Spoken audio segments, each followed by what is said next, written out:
So we got some of my lovely home cured collar bacon made from the shoulder. Just have a look at that. Just look at all the muscle and intramuscular fat that'll all render out. A very old school traditional cut you don't see around anymore, but it makes the ultimate bacon sandwich.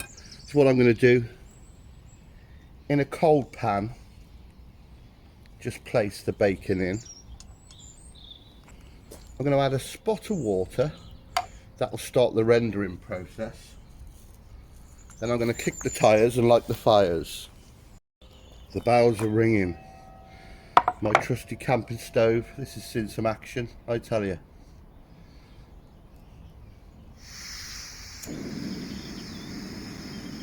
Not too violent. Let's try that. Get it on. And let it do its thing. So already then that's just starting to cook. The smell takes me back. My nan used to cook this for me when I was a kid. That is a memory, you know, food provokes memories. That's how bacon should smell, not like that supermarket shite. It's got no character, no integrity. This is something special.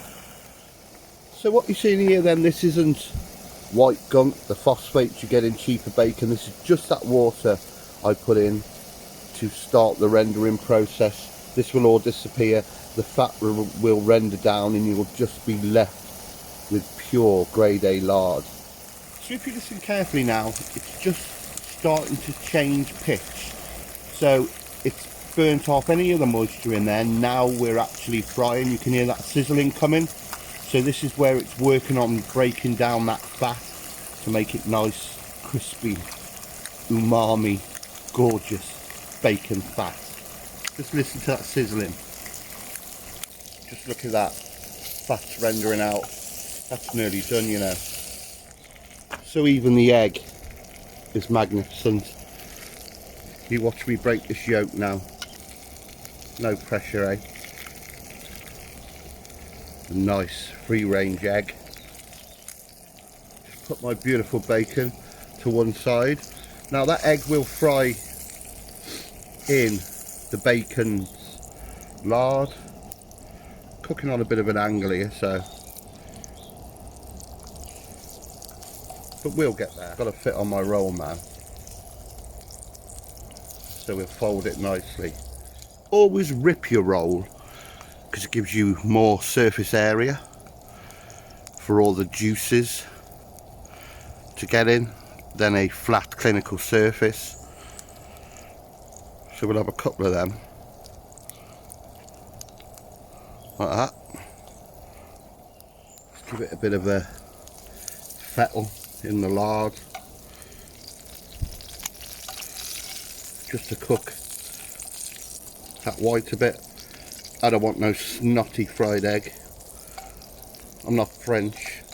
So it ain't pretty, but it's going to be full of flavour. Come on, I don't want to lose that precious yolk. Let's give it one of them. Just let it lovingly get the top on. Get it down my neck. Lovely collar bacon, free range egg, sarnie. Now the thing with collar bacon, if you're not used to it, is it's got a bit more of a bite to it. You actually feel you're eating some meat and not some wafer thin whatever that stuff is at the supermarket. But the flavour is immense. The fat, crispy, beautiful, with that egg, really takes some beating. Fancy a bite? So all you need to finish it off is a nice pint of proper builder's tea. It's a match made in heaven.